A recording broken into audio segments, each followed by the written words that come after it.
सोचो, अगर जिंदगी तुम्हें दो शक्लों में दिखे, एक में तुम बहुत कुछ जानते हो और दूसरी में तुम सीखने की भूख रखते हो, तो कौन सा वाला रूप तुम्हें आगे ले जाएगा? ये कहानी है आर्यन की, एक तेज, स्मार्ट और कॉन्फिडेंट लड़का। पर उसकी सबसे बड़ी दुश्मन थी उसकी ईगो। शहर में एक बहुत मशहूर गुरु थे। लोग कहते थे उनके पास हर सवाल का जवाब है। एक दिन आर्यन उनके पास पहुंचा, आंखों में घमंड और चेहरे पर मुस्कान लेकर। गुरुजी, मैंने बहुत कुछ सीख लिया है, अब मुझे आपके ज्ञान की भी जरूरत है। गुरु मुस्कुराए और बोले, अच्छा आओ चाय पीते हैं। आर्यन हैरान हुआ, ज्ञान मांगने आया हूँ और चाय? गुरु ने आर्यन के सामने एक कटोरा रखा और चाय डालनी शुरू की। कटोरा भर गया पर गुरु चाय डालते रहे।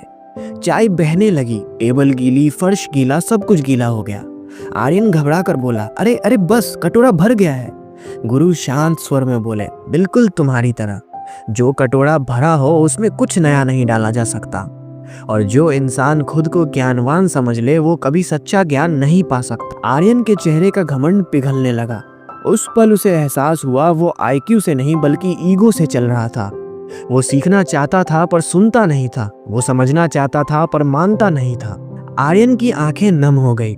गुरुजी, अब समझ आया, खाली कटोरा ही भरता है।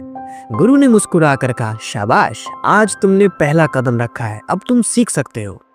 आर्यन ने डिसीजन लिया, अब वो हर सिचुएशन से सीखने वाला बन जाएगा। टीचर हो या टाइम, बुक हो या मिस्टेक, हर चीज उसकी टीचर है। धीरे धीरे वो बदलता गया। पहले एडवाइस देता था, अब सुनता है। पहले इम्प्रेस करता था, अब इम्प्रूव करता है। पहले दिखावा करता था, अब अभ्यास करता है। और एक दिन वो सच में सफल हुआ, क्योंकि अब उसका दिमाग नहीं बल्कि दिल सीखता है। खाली कटोरा बनो, ईगो से नहीं, सीखने की भूख से जियो। सफल वही होता है जो खुद को जानने से पहले खुद को समझना सीखता है।